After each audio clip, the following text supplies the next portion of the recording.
What's been your secret? Well, First of all, have you cried before, Senator? oh, of course. I mean, 11 years doing this, I've been full of. Do you feel like throwing the towel? Oh, at some yes, point? of course. I'm human after all. So how did you keep going? But I think, first of all, it's my mindset. When we first sat down with Mr. Stanley Ahorlu, president of the Ghana Chamber of Shipping, the conversation went beyond business. I think my ship, the 100-meter ship, registered on the Ghana under the Ghana flag. It became a story about Africa's maritime strength and the untold opportunities riding on our own shores. And the response was incredible. Across YouTube, social media, and industry circles, people resonated. They spoke of inspiration, of pride, of a renewed belief that Africa's maritime future is not a dream, but a direction. We brought him back because conversations like these shouldn't end. So when I say enterprise, I say entrepreneurial ventures. This is somebody who starts off with an idea, Build it and builds that idea from nothing with sweat, with risk, sweat. sleepless nights.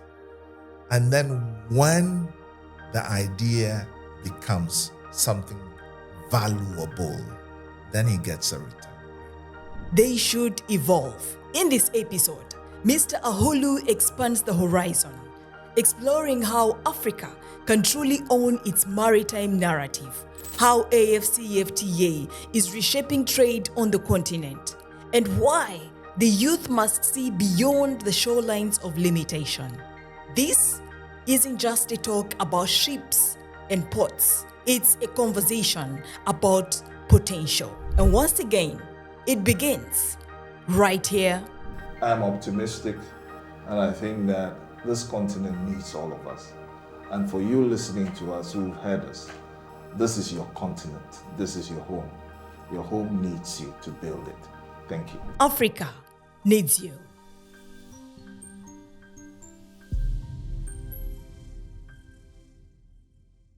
Let me welcome you to Channel 63.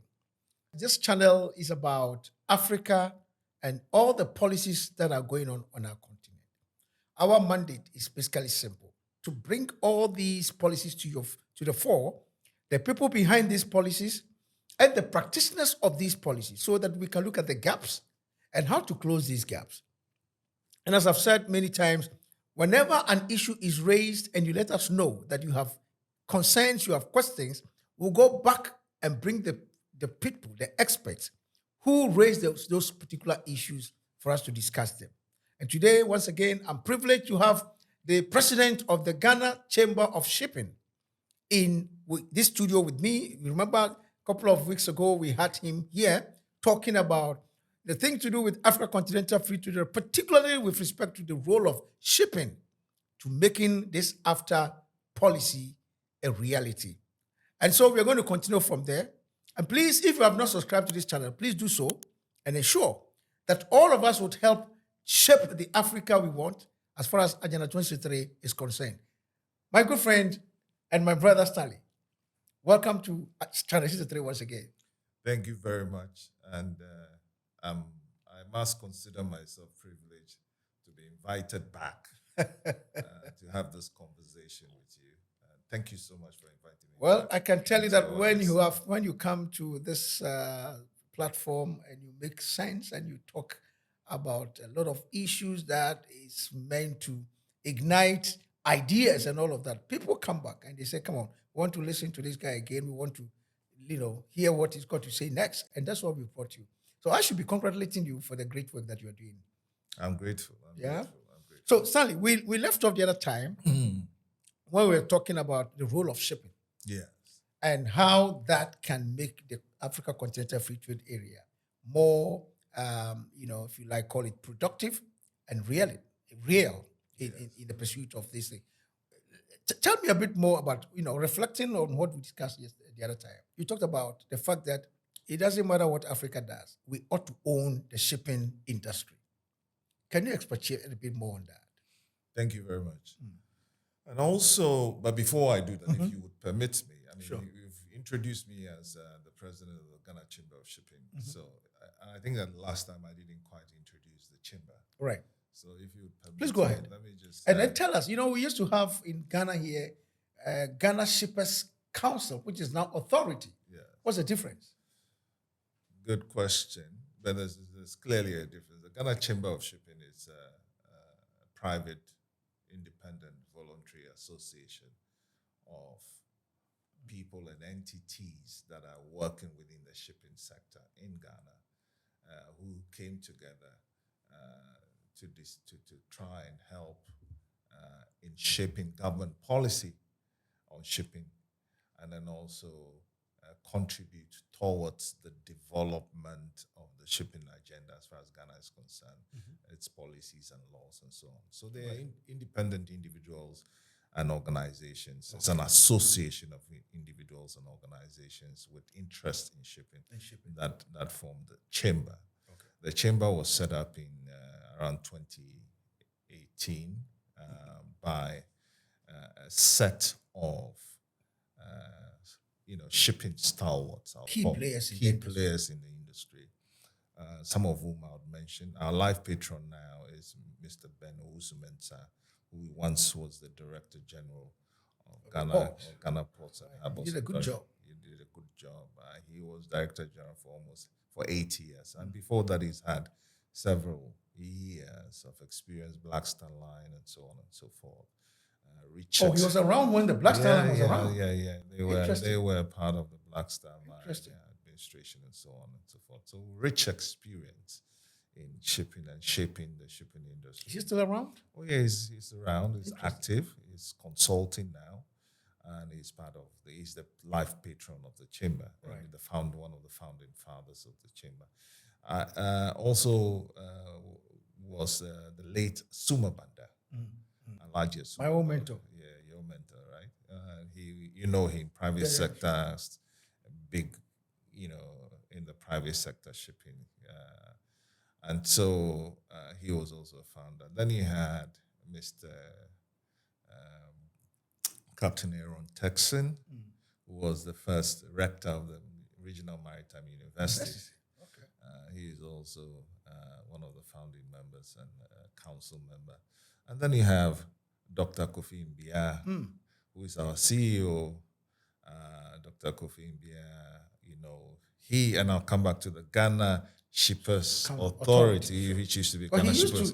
He actually shaped that. Yeah, he shaped CEO of that authority. He shaped that organization and brought it to the authority status. And then, of course, you had Alex Boabin, lawyer Alex Boabin, who was one of the co-authors, if not the main co-author of our Shipping Act. Oh, right. The legislation, which is the foundation of what we do. And then you have several others, but these are the key people who started the organization, and they saw a gap between government policy, regulators, the industry, and then thought that there should be an independent voice and mind shaping, contributing, and bridging this gap and allowing policy makers to see the private sector point of view. Which is very important. And so have a comprehensive approach to policy making and legislation and implementation of the two.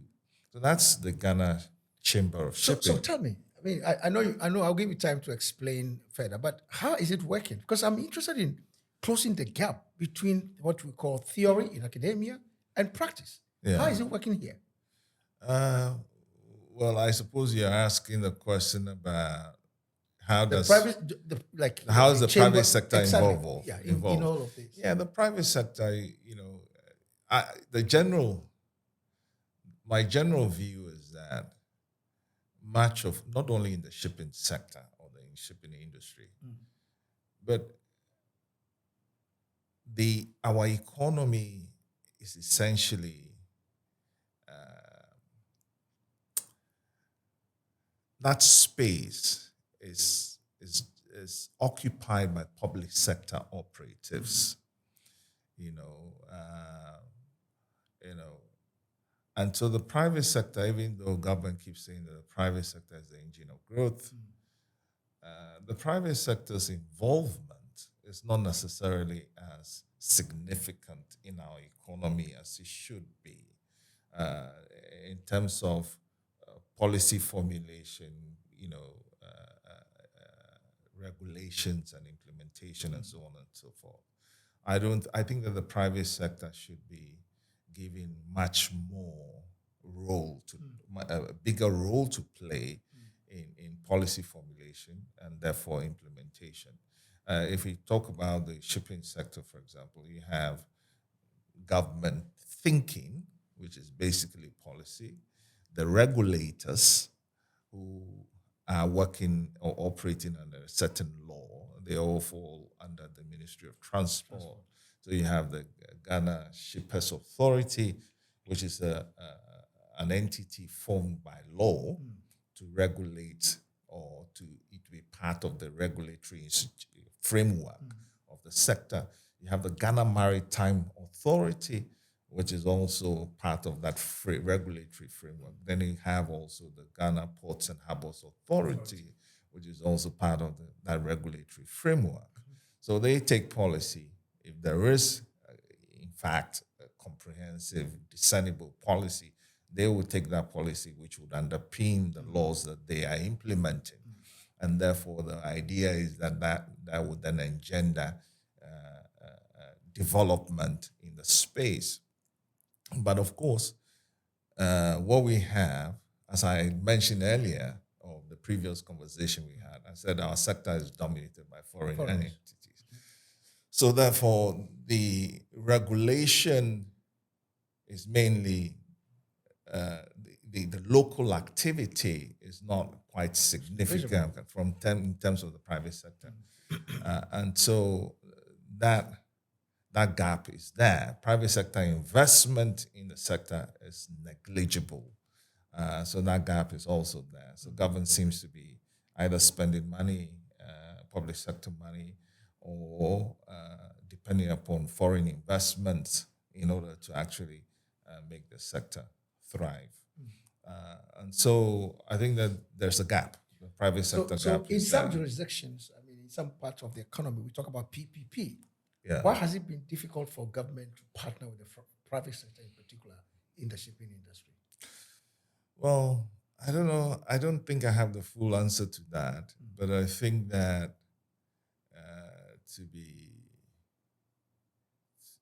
to hazard a guess, I think it may be a result of the absence of policy in the direction. Policy, by policy, I mean that a deliberate, well thought out plan to develop, to promote PPP and therefore develop the sector.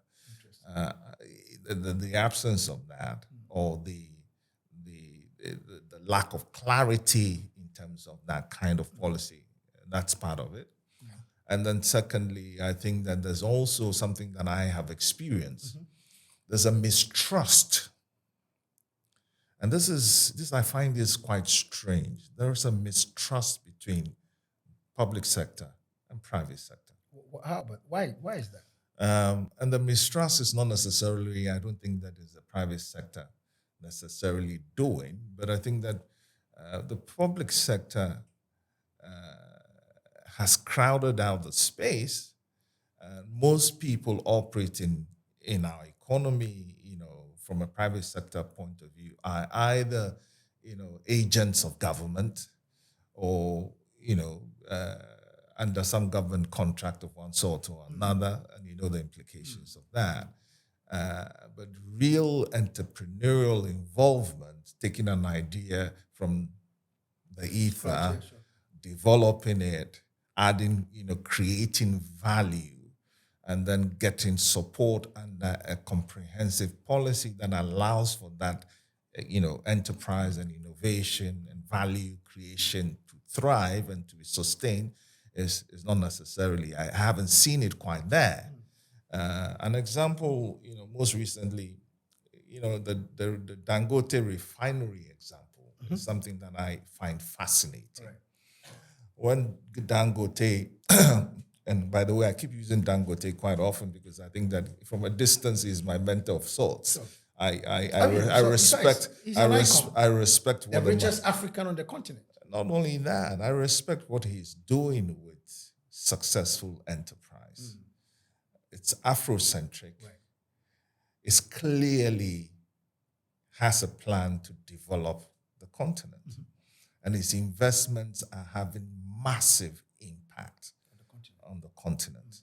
And I think it's an example that we should all, aim at, and support. But he still has to apply for visa in each of these His countries he before- goes. He We'll himself come to will that. come to that. But let's talk about the refinery, which basically, when Dangote apparently set up his refinery after such heavy toil and trying to raise capital, putting his own investment, his own capital at risk to get this thing off the ground, the opposition was from outside and within Nigeria. Why? Well, within Nigeria itself, what was the status quo before Dangote's refinery? Government crowded out the space through agencies that were, essentially importing refined products and licensing those who were to bring it in and to take it out and so on and so forth. That was government's role. Government did that. And of course, licensing people to do that was essentially revenue stream for individuals and entities. And yet that system wasn't serving the country. In fact, when Dangote set up his refinery, I'm told about 10 refineries in Europe lost business because their whole business model was to taking out, refining products, substandard products, and shipping it down back into Nigeria and Africa. And so when he brings up his refinery, those guys were out of a job. So obviously they will be fighting him. And then the locals also were fighting him about they started off about the poor quality of his product, and then he talked about monopoly and so on. And I cannot understand why anybody even be talking about monopoly. This is somebody who has invested his time and money into solving a problem. So you can see that tussle. You would have expected that the state would be 100% behind this indigenous enterprise and let it thrive. But he's a fighter. He's doing well. I think that he's, So this tussle between the private sector and the public sector, because the public sector doesn't necessarily trust its own and therefore doesn't allow them to actually, Is it because when it comes to African politics or African governance systems, we don't have a lot of experienced private sector activists or private sector practitioners who go into public service, like in governance, in politics and stuff? Could it be that or the reason? Well, there's so much. We have a lot of SMEs. We have a lot of people who are doing business. But the thing is, you don't have to be a private sector or an entrepreneur or a business person to go into politics to understand that business needs an environment, a particular environment within which to grow. Now, and you have to be able to, I think the problem rather is, generally speaking, and the emphasis on generally speaking, those in the public sector sometimes do not understand clearly what their role is. Okay. They are enablers. They are not competitors. Yeah, that's true. They should be enablers of private sector growth. They should be enablers of private sector enterprise.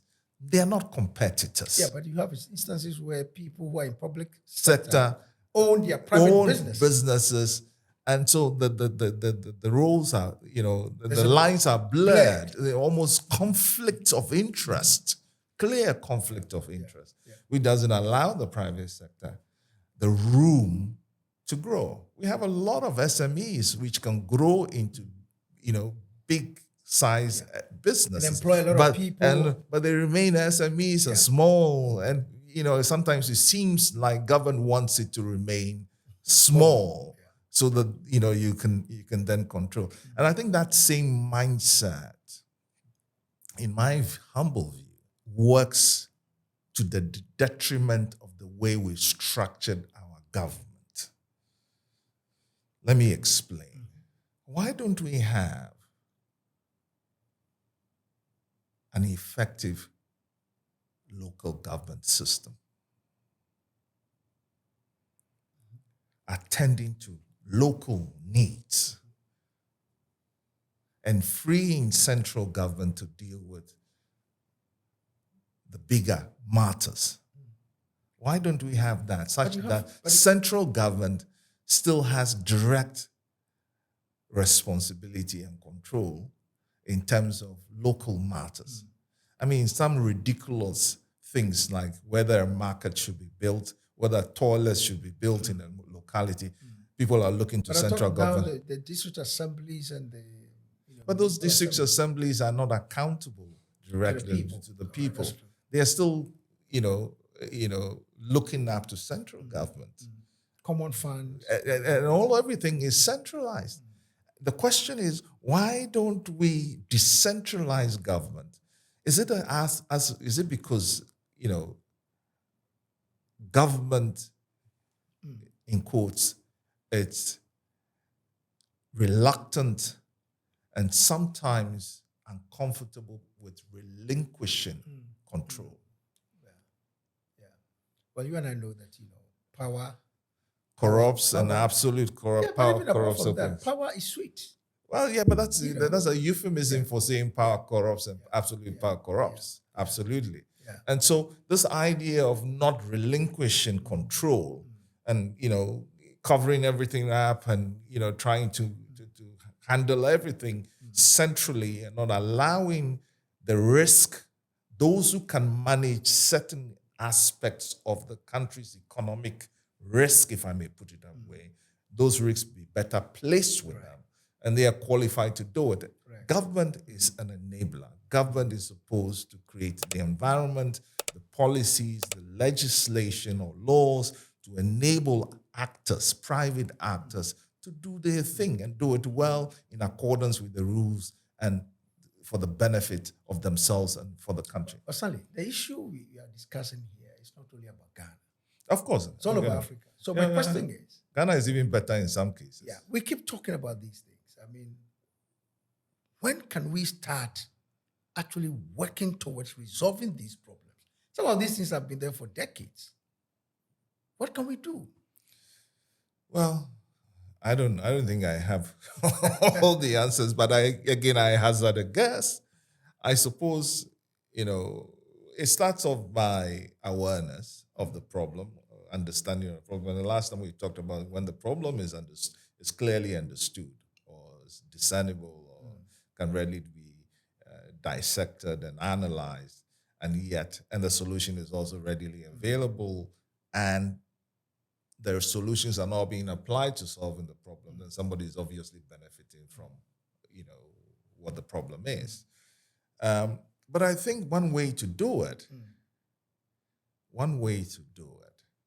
is building up a critical mass of our population demographics, which is basically the middle class. Okay.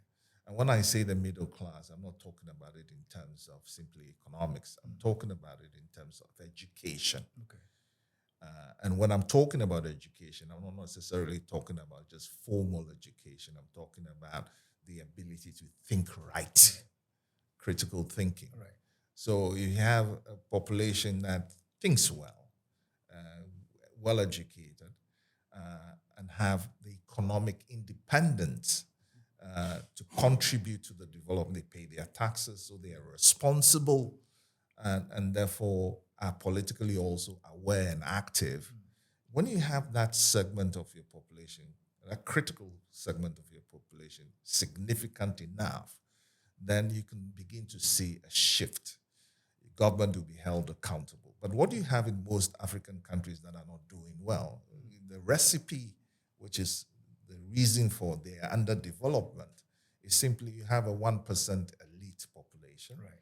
You also have elites. And then you have an 80 or 70% of your population who can't even read and write the language in which government business is transacted. Yeah, that's true. That's a major. And then they have the problem of poverty. And so they're concerned about just survival and therefore cannot elevate themselves above their suffering to think objectively about issues. Then what then you have is a massive gap. That critical mass is not there. And so there's dominance over that population, than 70 or 80% population. And then we have the situation we're in. So the first and most important thing in my humble view is that we need to educate our people. I say the Ghana example, and I hope I don't get controversial on this, but my observation is this. For Ghana, for example, I think we had free education long time ago, but that free education was strategic, was targeted.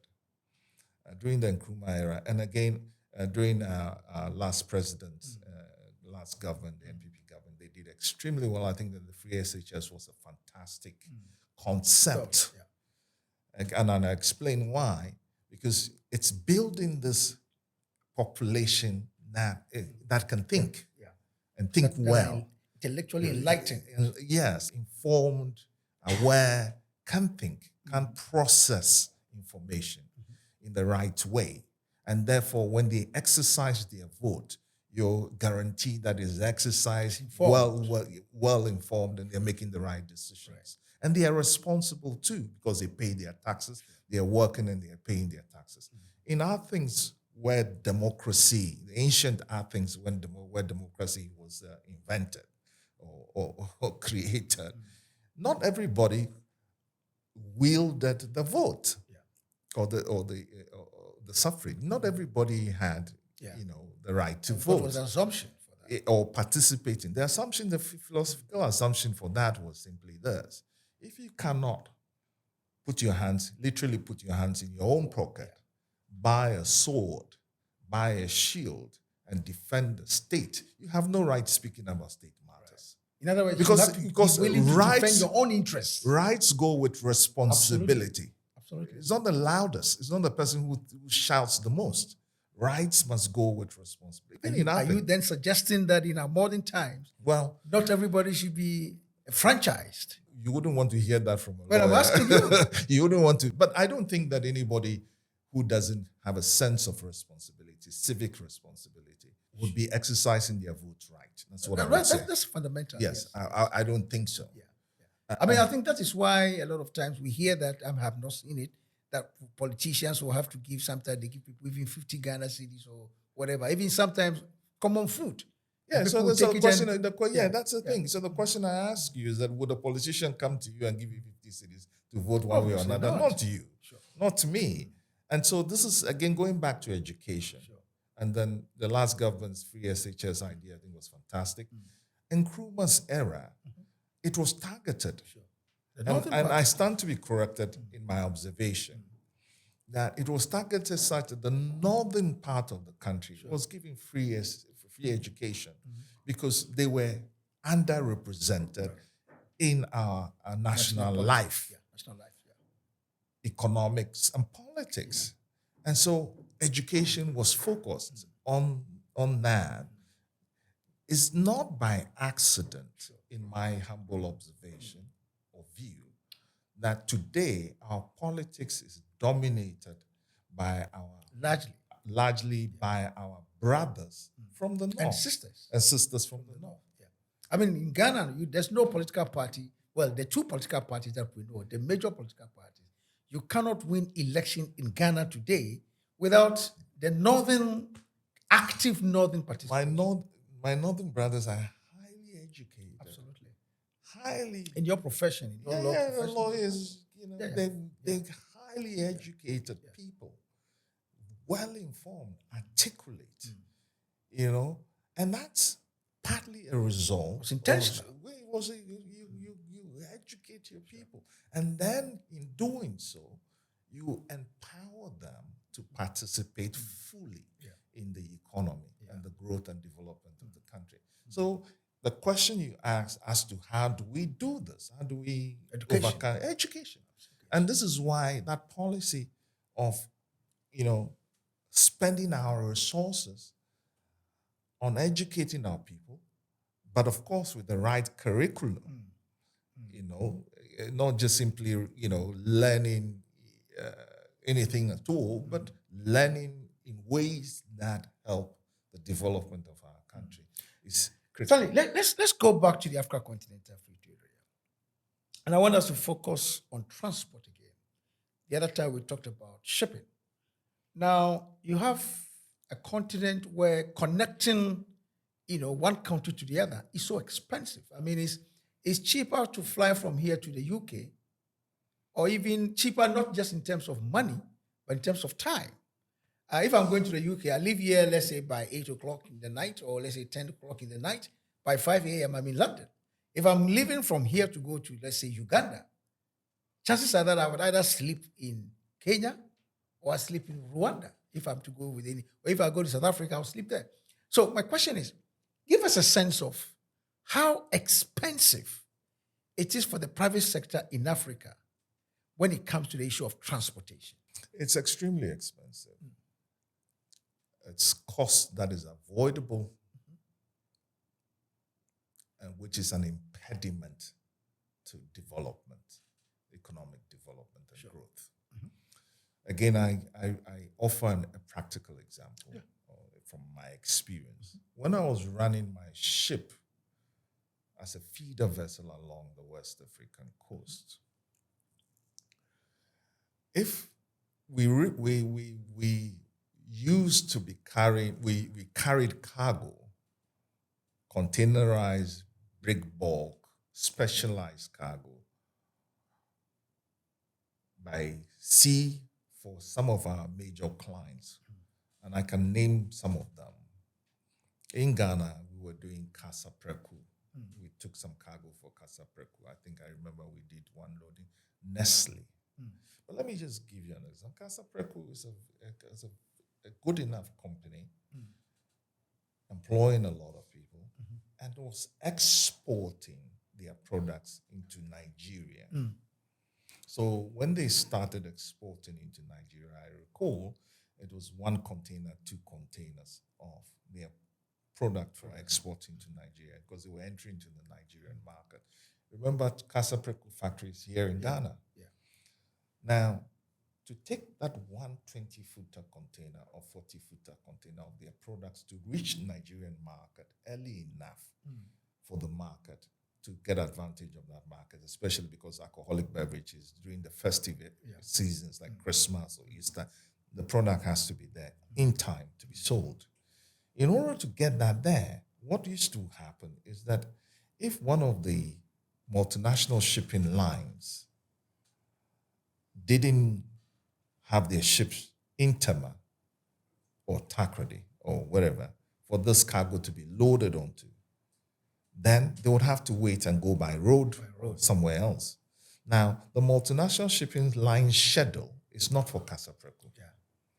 So it very well may happen that cargo is loaded onto a multinational shipping line's vessel, but that vessel, instead of just going to Nigeria, which would be about 6 to 8 hours, sailing from Ghana into Nigeria at a very, if you even say 12 knots, or which is relatively slow, what would have happened if it was on the multinational shipping line is that it could very well go to Algeciras first in Spain, because that's their schedule. From Tema, they're going all the way to the western side of the Gulf of Guinea, and then up to Europe, and then go and transship into another vessel before coming all the way back down.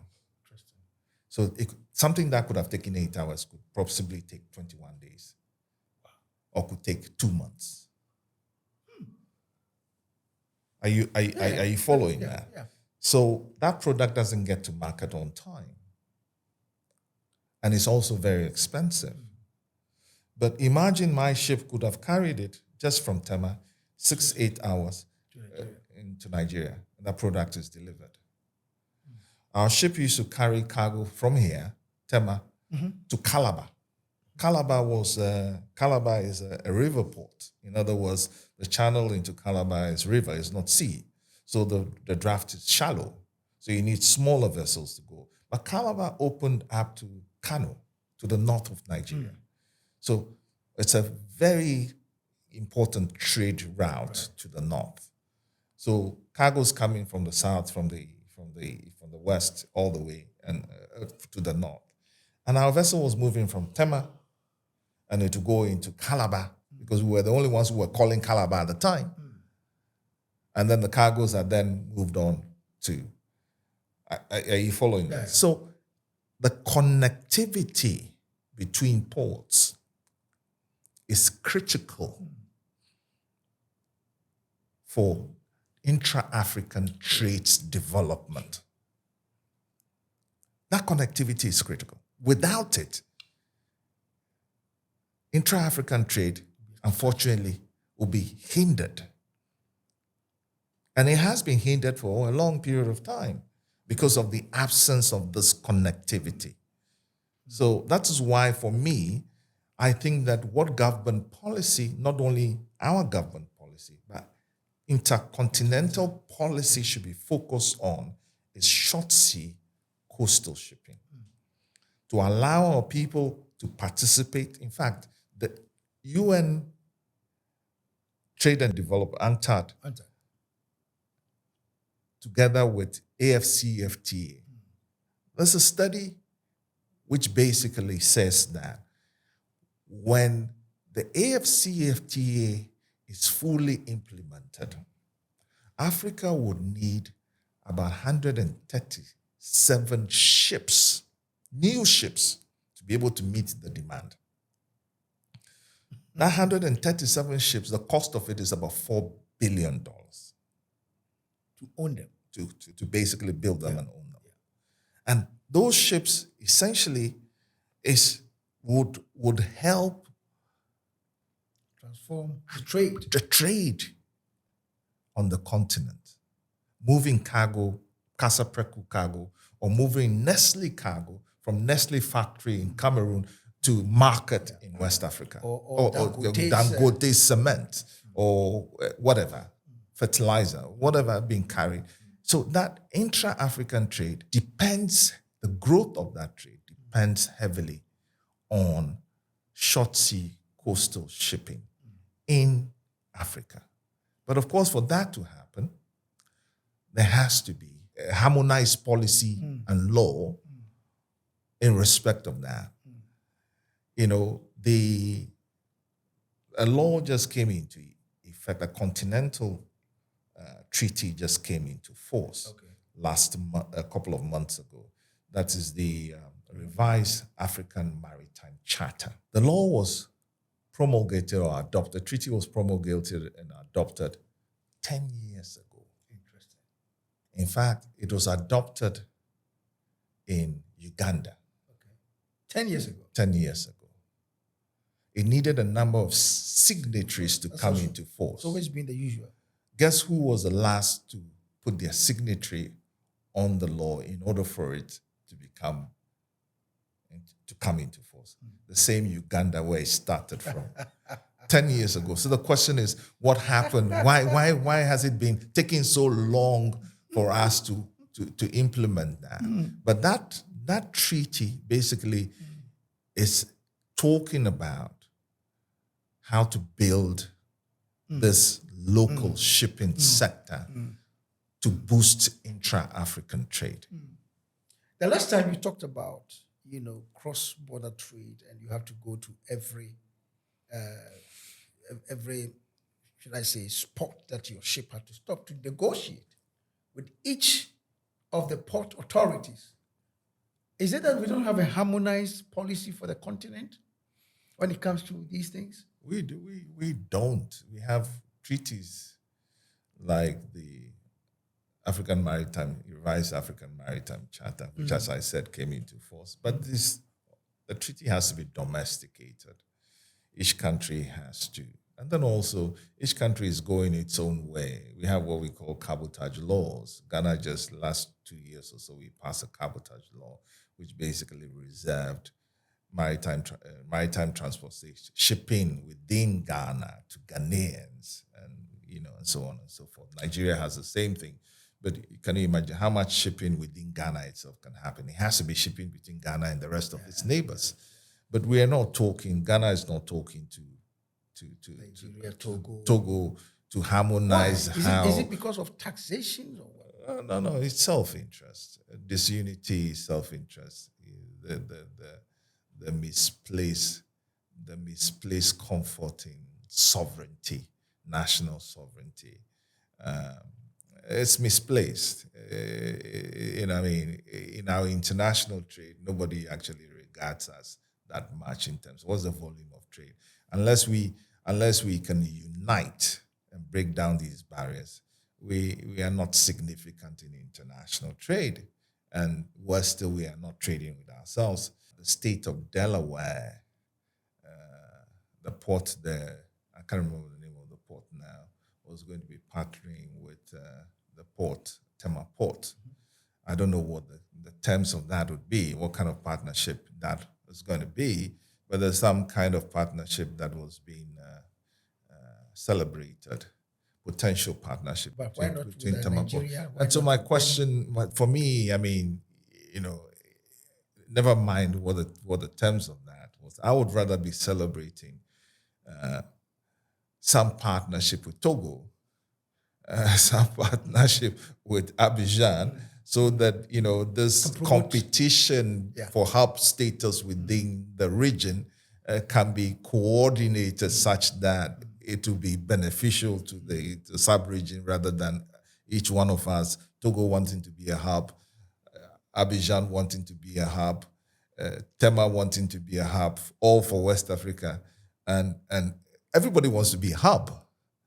But we can't all be a hub, and so there has to be some coordination. If for nothing at all, effective use of scarce resources. We have to be very strategic. Effective use of limited resources. A hub in this is a hub in that, this is a hub in that, that kind of, there has to be some coordination. But the hub status is not aimed at the continent's development. The hub status is aimed at creating or facilitating the import trade. And the import trade, is not to our benefit. It's not to our benefit. So it's important. I mean, you have Rwanda and Congo and the crisis in that environment. And yet, they're not really talking and cooperating amongst themselves. And yet, you recall the Lobito corridor, which, the former head of state or president of America went and commissioned before that was the last thing. It was the first time he came into Africa, and that was the last thing he did. The Lobito corridor, essentially. But what was that? What was that in the sense that, it was about bringing natural resources from the Congo, which is in a mass, to a port to be taken out. Of course, people have different views about the impact of the development of that corridor for the benefit of the region and its people and so on. And I don't begrudge them that. But it's so obvious to me that the focus really is about taking resources out, which is a colonial model. And my view is that we should be focused more on developing infrastructure that enables a continent to grow, gel together, and grow. So when you look at this continental free trade totality, vis-a-vis women and young people who today don't even have jobs, most of them are clustered around the borders trying to do trade and they can't even cross the borders because some cross, but you have to go through all kinds of things. when you look at all these things, juxtapose that with, the lack of railways, lack of road transport and all of that. What do you think is the future? We need to address that because otherwise we don't have any future to write home about. But of course, I'm hopeful. As I said the last time, it's a young population made up of younger people.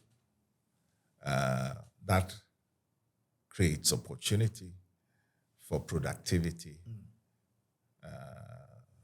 for growth. Because what young people bring energy. And if these young people are well educated and knowledgeable and with that passion and energy, and then of course you can develop the continent very fast. Then also you have our women who form 50% of the population. Most SMEs are run by women. Most of our small and medium-sized enterprises are run by women. If you go to our markets, in fact, come to think of it, in terms of shipping, one of the problems that I find is that when our women, most of cross-border trade is done largely by our women. Yeah, that's true. And if you just go to any border along our coast, Nigeria, Benin, Lomé, Aflao, yes, and you go all the way to Abidjan, and you see trucks crossing borders. And our women sit on top of these trucks with their goods in those trucks, traveling across the borders in the night, in the day, in conditions that are terrible. They go and buy from Nigeria, bring it to Ghana to sell. They take from Ghana, they go to Nigeria. They're mainly women. All you need to do, go to a Shama market. You see them come into the market very early in the morning, having brought onions and yams from all manner of places, but sitting on top of the trucks. So women are critical to intra-African trade. The young people are critical to productivity and growth.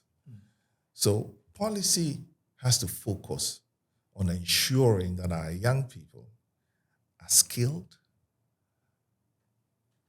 are educated, empowered with knowledge, modern requisite knowledge to impact the economy positively. If we can do that, and this is why education, and the right form of education is important for our young people so that they can feel empowered.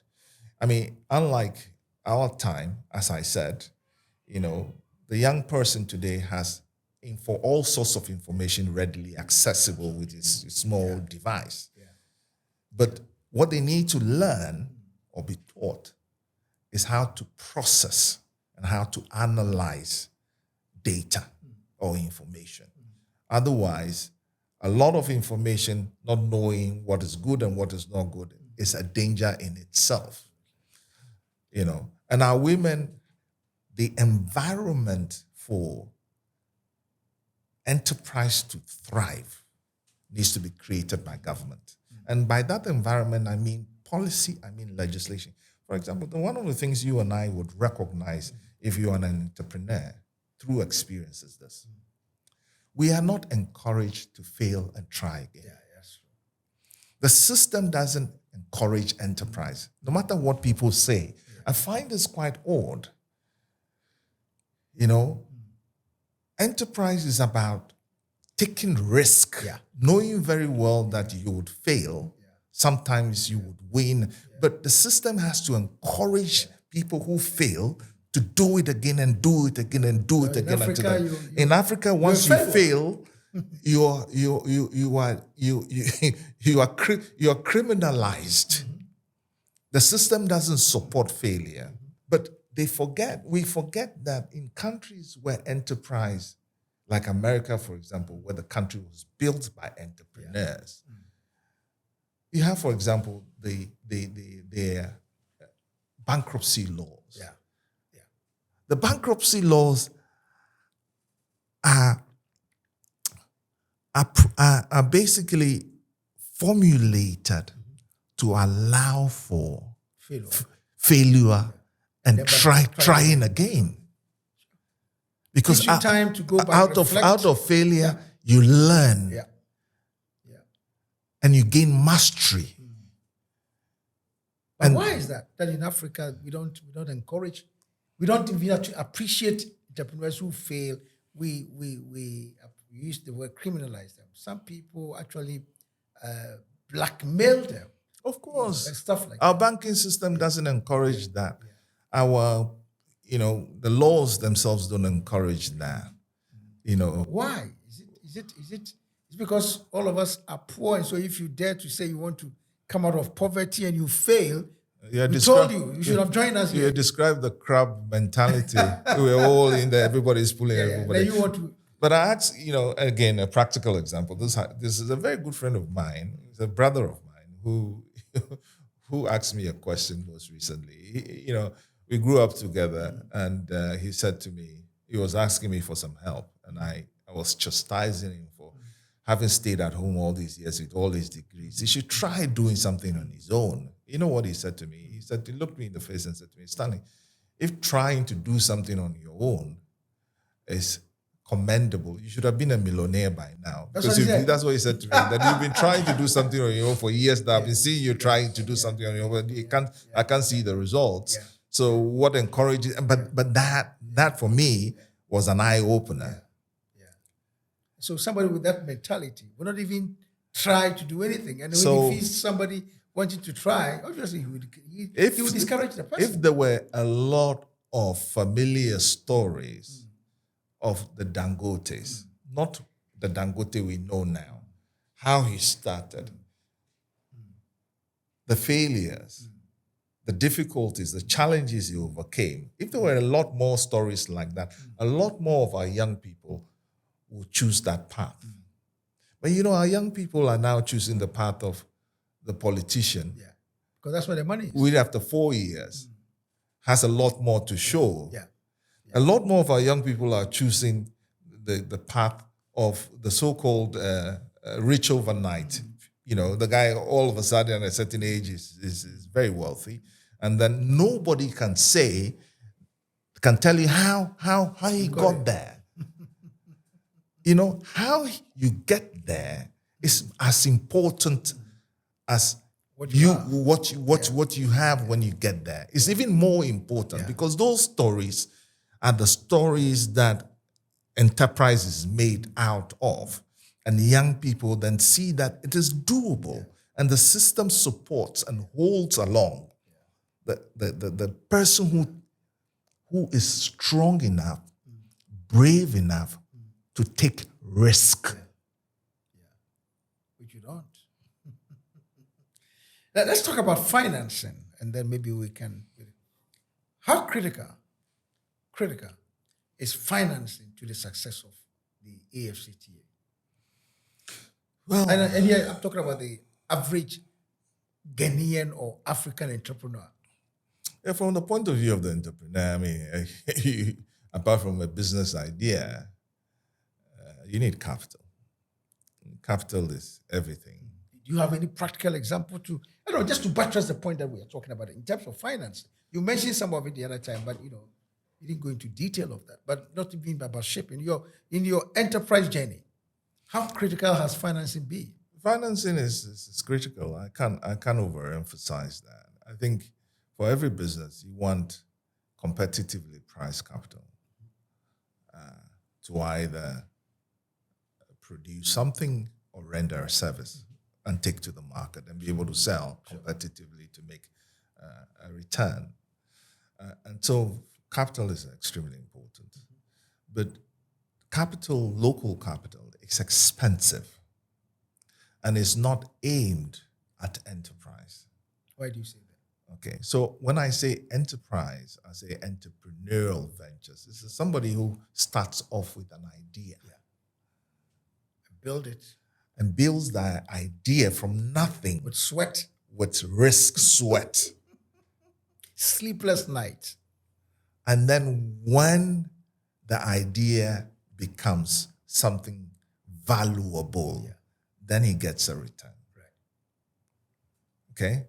So it's fraught with risk. It's risky. Right. Unfortunately, the appetite for risk for local capital is almost non-existent. And the system is also such that beyond, the low risk appetite, the available capital is being completely mopped up by the public sector, government. Government is borrowing and competing with private sector for that capital.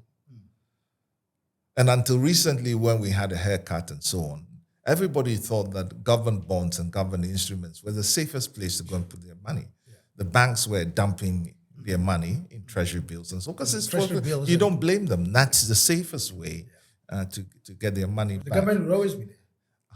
The government will always be there. And it would always pay so you're competing with government for the very limited capital that's available. And then also there's a perception of African business being risky. So whoever is lending to you wants a premium. Yeah. And that makes your business almost uncompetitive to start off with. Yeah. Yeah. And there are some businesses that local capital is amenable to, short-term businesses, short-term returns. So if you're going to import from China, they will give money to you because you can turn that around fairly quickly. Yeah. So trade. Yeah. So somebody says there's a lot of business in Africa, but very little business there is. And what that means is that there's a lot of brisk trade. Buy and sell. They buy and sell. Yeah. We are a giant supermarket for other people's goods. Yeah.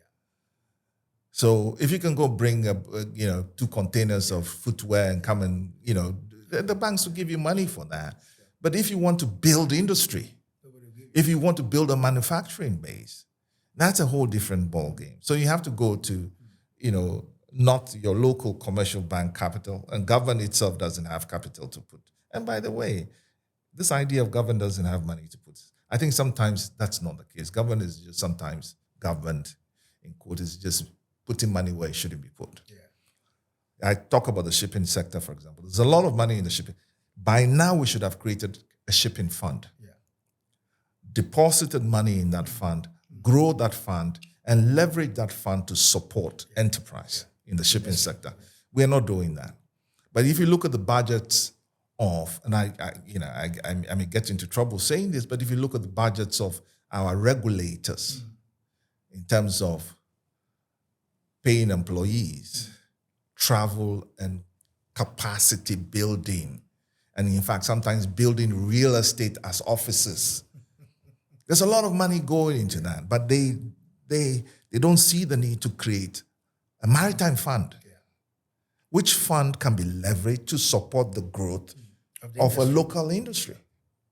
So it is not so much the absence of money, it's just what we consider to be important. Yeah. And so this is a combination of factors. But then, so you have, as an entrepreneur, you want to go outside of Africa to find the money.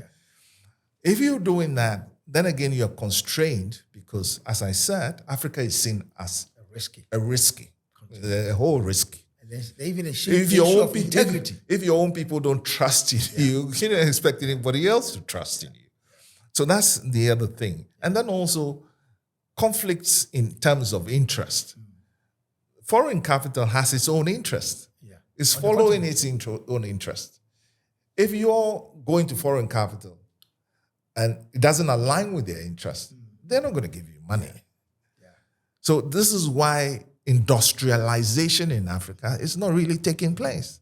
Are you following me? Industrialization is not taking place. But there's a lot of money coming from outside for capacity building, for all manner of things, but the industrialization that would free us of poverty and put us on the path to development is not actually there.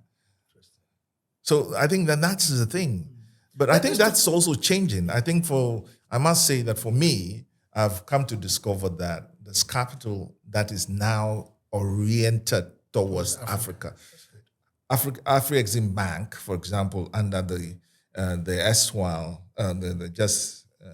Professor Orama, for example, there was clearly an effort to mobilize African capital for continental development. It was quite clear that the effort was there. So these funds were mobilized from the continent. The continent, your pension funds, the resources are here. The resources are here. Your pension funds, people are, as I said to you, Charlie Munger said it, that the Chinese invested the savings of their poor and utilized the returns for development. They didn't have to go to the IMF. So it's not an excuse. People are saving in pension funds and so on and so forth. Funds are being created for infrastructure on the continent. But what are those funds being put to? So it's a question of we finding the productive sectors and creating these financial vehicles, mobilize local funds, and then channel them through. We have to be strategic. We should put our money where our mouth is. It's as simple as that. Nobody's going to do it for us. We need to put our money where our mouth is. That's the way it has to happen. My last but one question, Stanley, before we wind up, the issue of integrity. Because if we are going to go the intra-trade, how do we deal with the issue of integrity? So you just mentioned that Africa is considered a very risky continent. Sometimes it's just a perception, sometimes it's real because terms like 419 and what have you have come and gone and all of that. How do we deal? First of all, is the issue of integrity from your experience real?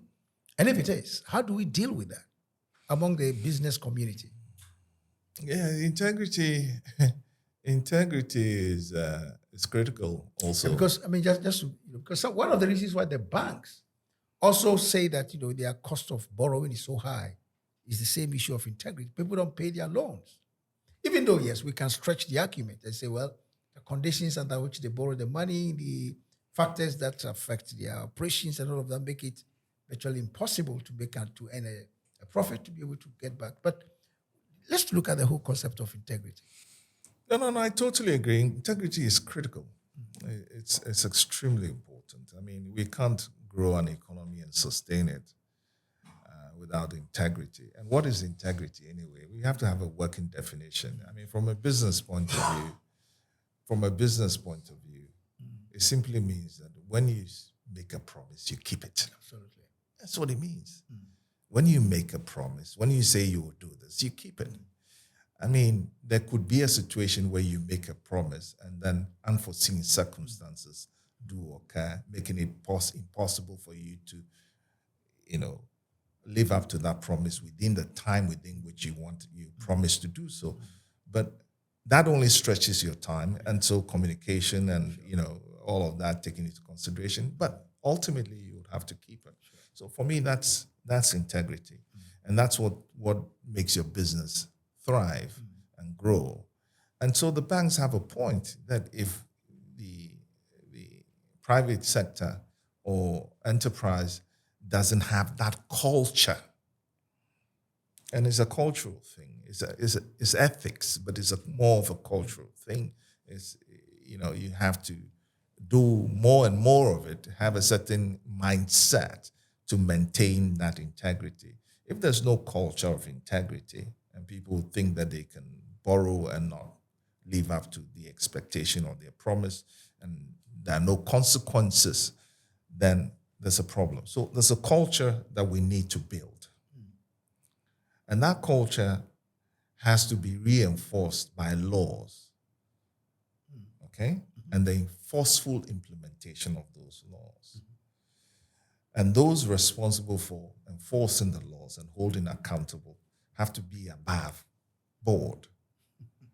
So it's a whole chain of things, and so the framework for building that culture, laws, people, public sector that's above board, that's not conflicted, and a private sector that understands that without transparency, without living up to your promise, things would not be sustainable. That kind of environment needs to be developed and built, deliberately. And so people will cut corners.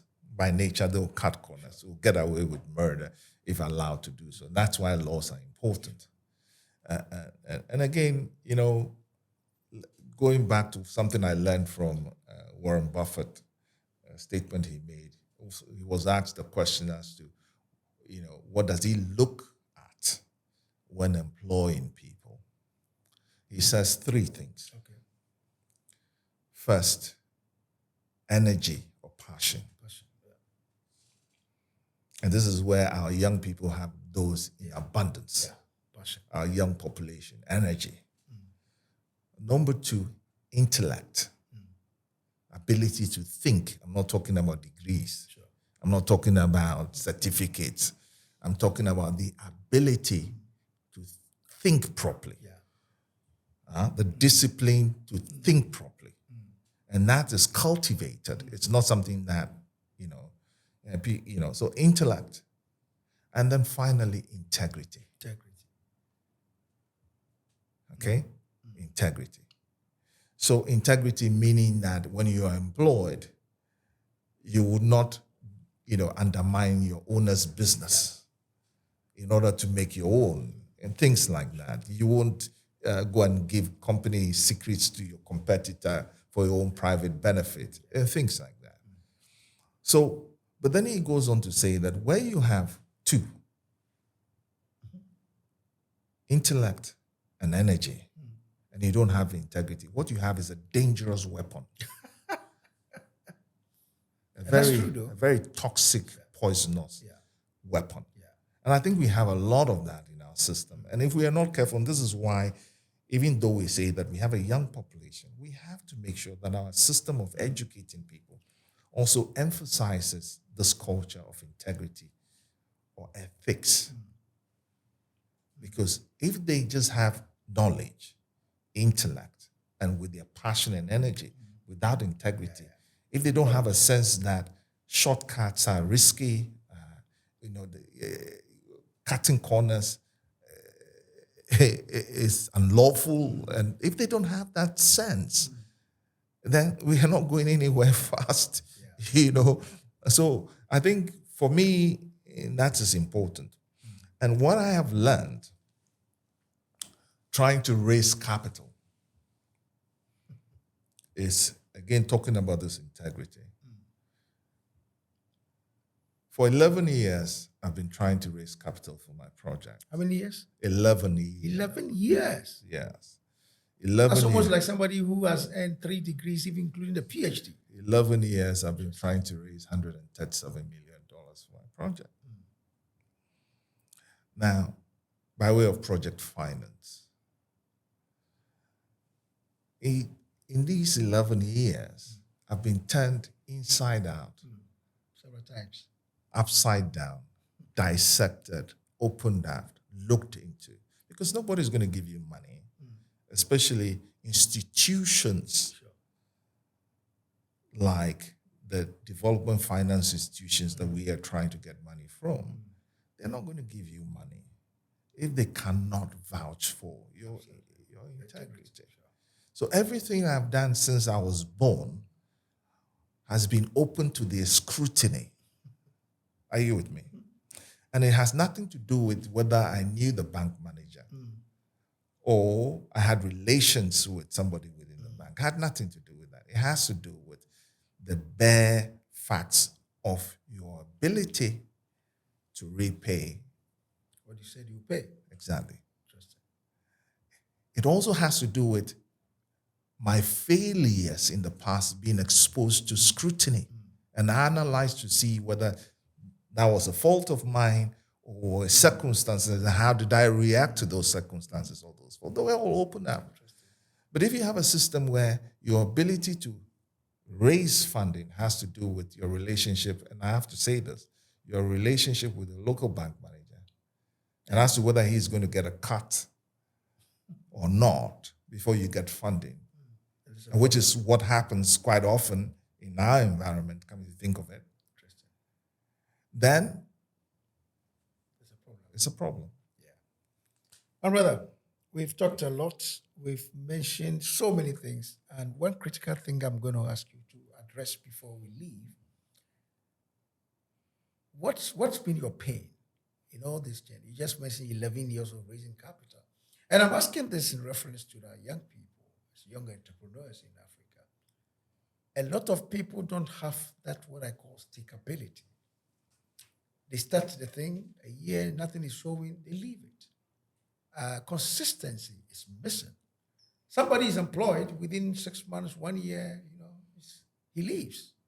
And so you have people who within 3 years may have worked at about 3 or 4 different places. And so many people are looking for short-term gain, shortcuts. What's been your secret? Well, First of all, have you cried before as an entrepreneur? oh, of course. I mean, 11 years doing this I've been full of. Did you feel like throwing the towel? Oh, at some yes, point? of course. I'm human after all. So how did you keep going? But I think, first of all, it's my mindset. And my mindset informs my resilience. I mean, this enterprise requires resilience, adaptability. But my mindset informs that. I have this, should I call it, philosophy of work. I think that in this world, the way the world is configured, there are 2 types of workers. They are the creators, and then they are the tenders. Explain. Now, creative work is work that starts from an idea into a thing. Right. From conception of an idea, desire, a strong desire to bring that about, to have that idea manifest into a tangible thing of value.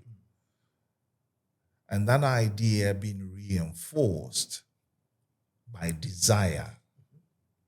And if one has the courage to move the idea through desire and passion to action,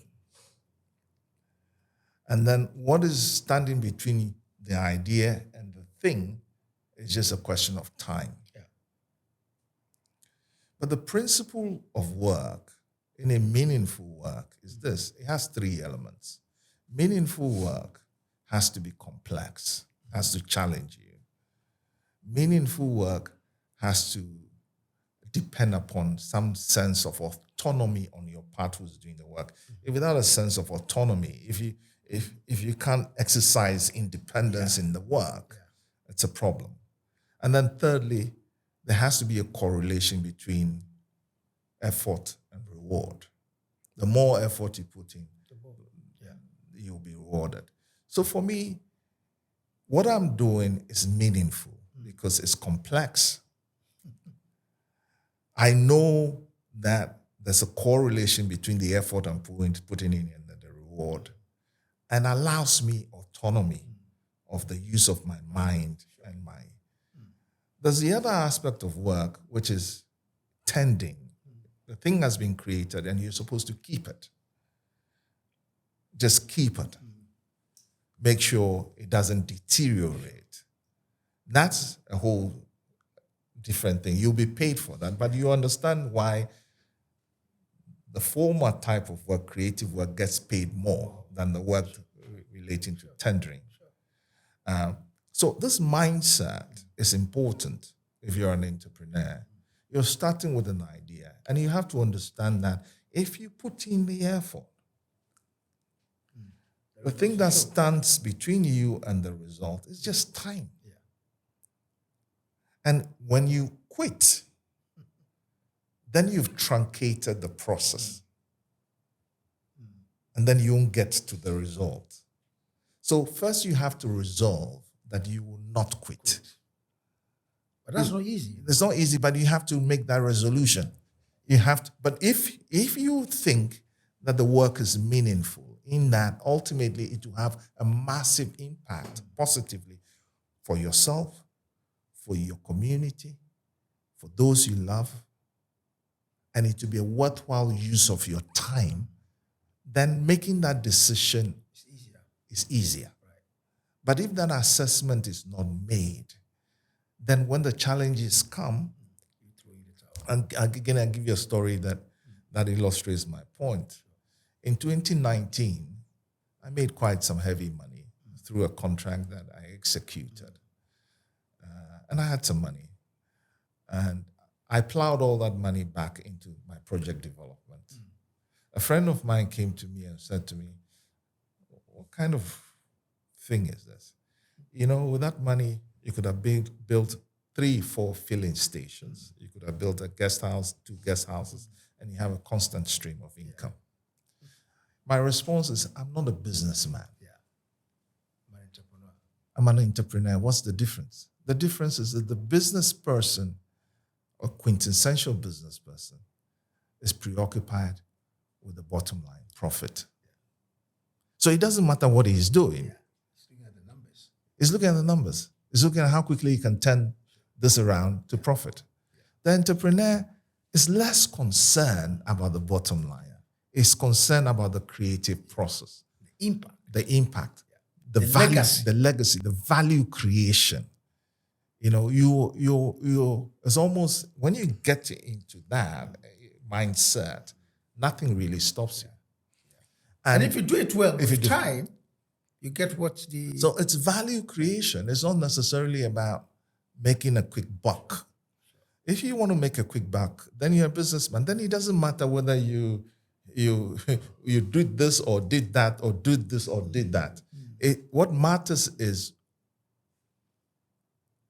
creating what you've conceived and know and are convinced that it will positively impact you and your community. My brother, this is your camera. And I'm going to again ask you to, there are a lot of entrepreneurs, I must say, there are a lot of entrepreneurs on our continent who are struggling. That those who feel sometimes that they must throw in the towel. You've been on this, and you just talked about 11 years for this new project that you're working on. But the other years when, you did other things like opening your own boutique chamber, as you put it, and all of that. Most people don't know. They look at somebody who watched your first video said, "This man must be dusted because he owns a ship." So, what have you got to tell the African entrepreneur who he's head of the Africa Continental Free Trade Area?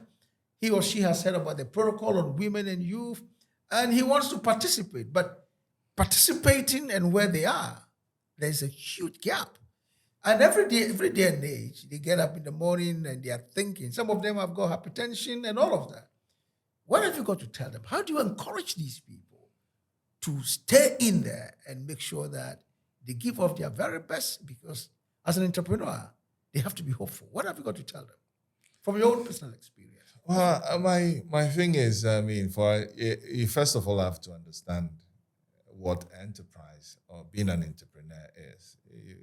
You need to have a clear understanding of that whole thing. It's not the same as being a businessman. Entrepreneurs create value, and that value impacts the entrepreneur positively, and then also impacts the community. Our continent needs more entrepreneurs than business people. This continent, at the stage where it is, needs entrepreneurs and less of business people. And I think that distinction has to be made. Throughout history, civilizations, countries, and their economies, the most successful ones, were built by entrepreneurs, not business people. Business people have a different mandate. Entrepreneurs have a different mandate. And not everybody really has the disposition to be an entrepreneur. Even though I hear people say it can be taught, and I believe that it can be taught. Everything can be taught. But I think that it's important that you understand that taking risk is part of it. And once you resolve in your mind that what you're doing is meaningful, and you understand that it comes with risk, it comes with failure, and that it requires resilience to get to the end of it. Resilience meaning adaptation. You're faced with a challenge, you find ways to overcome that. understanding that the obstacle sometimes, or most of the time, is the way, to borrow that phrase from somebody else, then it's less difficult. But nothing worthwhile comes without sacrifice. And this is what we Africans must begin to imbibe. Nothing worthwhile comes without sacrifice. Somebody defines success as, and it's the only definition of success that I find appealing, which is that the person says, I can't remember who said this, but it says, if I may, it says, success is the progressive achievement of a worthwhile goal. Success is the progressive achievement of a worthwhile goal. And therefore, you have to be patient with yourself. And you have to understand that at the end, you're impacting yourself positively. You're going to be a better person through the process. And then also your community, your continent, your country is all going to benefit. What we need are the Dangotes.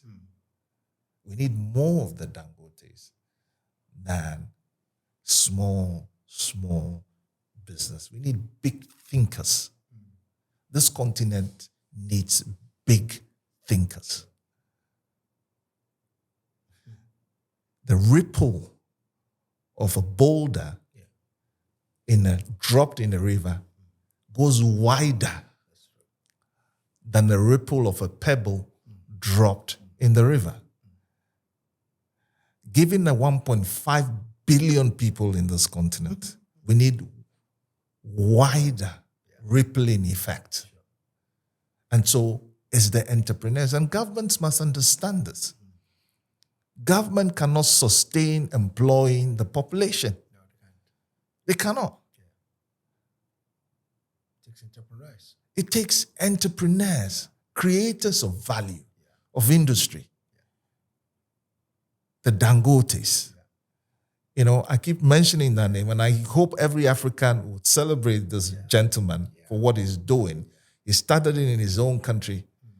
And I'm sure if he tells you his own story, you'll be amazed. Now we see the finished product and we're all thinking this is easy. No. From his own country, now he's going to Ethiopia. Is revolutionizing agriculture in Europe by setting up a fertilizer factory. Which European or American enterprise is going to do that for us?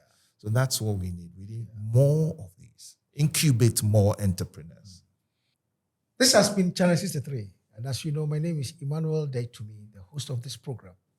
We've been looking at so many issues to do with the young people, the women, particularly in reference to the Africa Continental Free Trade Area. Like we've always said, nobody's going to build and develop this continent for us, but us and us alone. If you've been watching this program, you've been following us, and you have not yet subscribed, please subscribe to this channel, share the link, and let's all ensure that this message and this piece of valuable information can be shared across. Our mandate is simple, and that is by 2050, which will be 16 years ahead of the Agenda 2063, we want to make sure that through this podcast, through this program, we would have raised 1,000 upwardly mobile young professionals in each of the 55 nations of the continent who would then take the mandate of leadership and take this continent to the next level. So if you're one of them, please share this link, subscribe to the channel, and help us grow this channel. Again, if you have any question, or if you have any area that you want us to focus, or if you know some businessman somewhere or some policy expert somewhere that you want us to talk to that person, please feel free, drop a name in the chat column, and we will get in touch with that particular individual. And again, if you want to support this program, there's a mobile number on the screen, there is an account number on the screen. Feel free to drop whatever you can to support us so that we can make this channel accessible to as many people across the continent as possible. Once again, thank you so much for watching. My name is Emmanuel Daitumi, and it's been a pleasure coming your way. See you another time.